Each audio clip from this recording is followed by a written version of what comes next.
Bonjour à tous et à toutes. Je suis très heureuse de vous retrouver sur ma chaîne. Dans ma précédente vidéo, dont je vous mets le lien dans la description ci-dessous, je vous ai expliqué ce qu'est être centré et j'ai défini le centrage. Donc ça veut dire être éveillé, être aligné, connecté, se connaître soi-même. Aujourd'hui, je vais vous expliquer quel est l'intérêt de s'intérioriser souvent. Quel est l'intérêt de se mettre dans des états méditatifs, de relaxation, en hypnose, en transe. Et également, quel est l'intérêt de s'auto-observer en état d'éveil. C'est-à-dire là je m'observe, tiens, pourquoi j'ai dit ça, pourquoi je réagis comme ça. À quoi ça sert toutes ces formes d'introspection? Il faut savoir que tout ce que je suis à l'intérieur se reflète à l'extérieur de moi. Alors le premier grand changement que ça va m'apporter d'être dans des états, là je parle des états d'ordre méditatif, des états de calme profond. Ça va me permettre, ces états-là, de développer ce qu'on appelle le sixième sens. Ce sixième sens va m'aider à être plus intuitif et à me guider dans mon quotidien. Donc je vais ressentir mieux les gens, les événements, les situations. Je vais choisir avec l'intuition.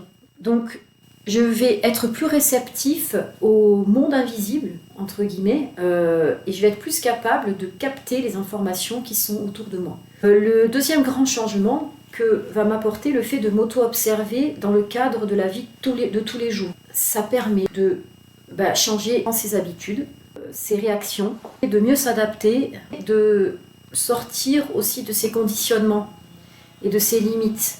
Là aussi, comme avec les états méditatifs, de plus en plus de lucidité. Quel autre changement? Plus d'équilibre, plus de stabilité, plus d'état positif, plus de sens à ma vie, plus de résilience, plus de détachement. Détachement, ça veut dire capable de prendre de la hauteur, mais aussi de relativiser. Mieux gérer mes émotions, mieux analyser les situations, avoir un esprit critique plus juste, faire plus facilement des choix, être plus présent à la nature et aux autres, avoir plus confiance en soi, moins s'éparpiller à faire des tas de choses, avoir le sentiment d'être guidé, d'avoir la foi. Donc, en gros, une vie plus épanouie. Évidemment, quelqu'un qui se centre fréquemment ne va pas être quelqu'un qui n'aura plus aucune difficulté. Non, vous vivrez encore des coups de colère, des tristesses, vous vous sentirez parfois dépassé par les situations, dans le doute et en manque de confiance. Cela dit, vous serez de plus en plus capable de ressentir ce qu'il se passe, d'analyser et gérer. Alors je vais donner des exemples concrets, d'abord me concernant. Qu'est-ce que moi j'ai pu retirer du fait de m'intérioriser pendant des dizaines d'années, en faisant de la méditation, de la relaxation, de l'auto-hypnose, voilà, tout ce genre de choses, et aussi en me remettant en question dans la vie de tous les jours, en me regardant agir. Par exemple, j'ai plus d'intuition et j'arrive à faire des choix plus facilement, alors que j'étais vraiment quelqu'un de très indécise, jeune. Ensuite, je dirais, je m'auto-soigne, je m'auto-guéris. Toujours la nuit, en état méditatif, très régulièrement.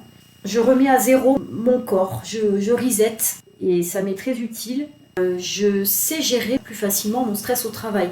Je capte le moment où va apparaître le stress dans mon corps et où, dans le cadre de mon travail, je dirais qu'il apparaît au centre du diaphragme et que maintenant l'exercice respiratoire qui me permet de détendre le centre de mon diaphragme me permet de dépasser la situation.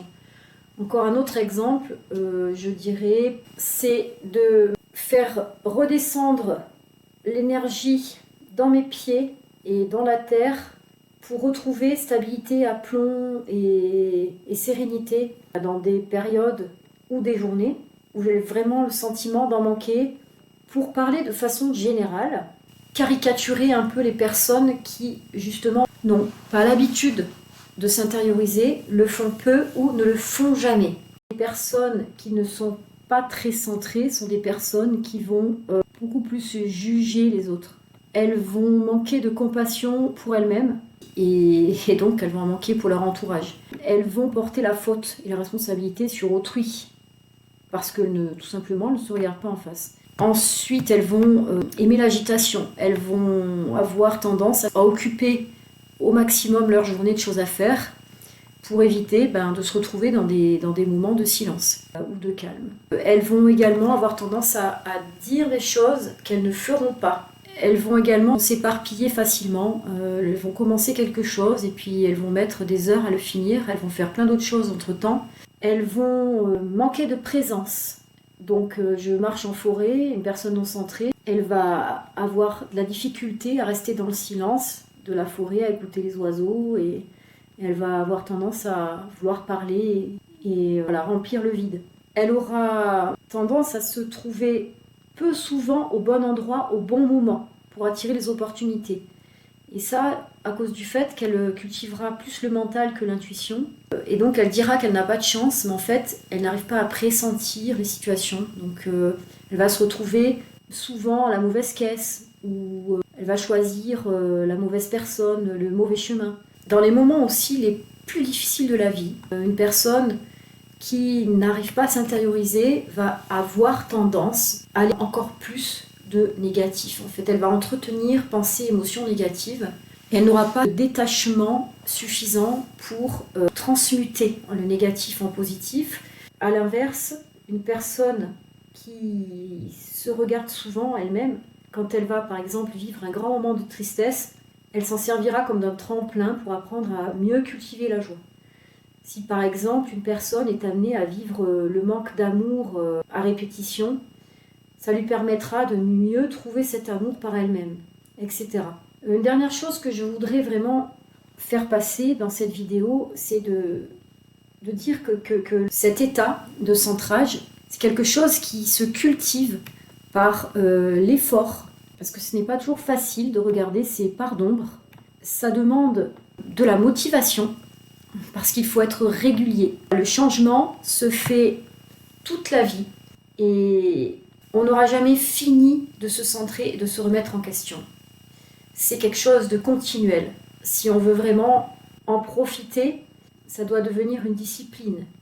Donc ça demande de la régularité. Donc à chacun de la trouver. Moi, c'est la nuit que je me mets dans des états de transe. Et la nuit, tous, vous et moi, on va dans cet état de centre involontairement, en rêvant. Et la journée, bien sûr qu'il est possible de le faire sous forme de séance, sous forme d'auto-observation. Si on se tient réceptif à ce que l'on vit en étant présent. Par rapport à ça, je dirais, dans la vie de tous les jours, tout nous amène à sortir de notre centre. On vit dans une société qui va vite, avec l'utilisation d'écrans, et tout ça fait que le rapport à la nature, au calme, à tout ce qui est intuitif se perd. Tous les jours, il faudrait qu'on se recentre. Mais on ne prend pas ou on n'a pas le temps de le faire.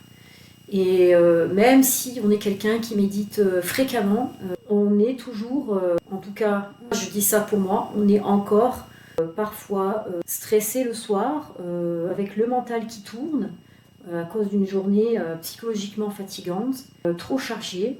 Également, on a toujours le ventre qui peut brasser. Voilà. Pour conclure cette vidéo, vous l'aurez compris, je vous invite grandement à vous mettre le plus souvent possible, ou au mieux régulièrement, en trouvant votre propre régularité, celle qui vous convient, dans ces états méditatifs, introspectifs, de retour sur vous-même, pour avoir une vie plus riche, plus sereine, qui vous corresponde encore plus. Et comme toute pratique, plus vous pratiquerez, et plus cela deviendra naturel, et plus ces états centrés seront longs, fréquents et faciles. Je vous remercie infiniment de m'avoir écouté, et j'espère vous revoir bientôt sur ma chaîne. Je vous dis à bientôt.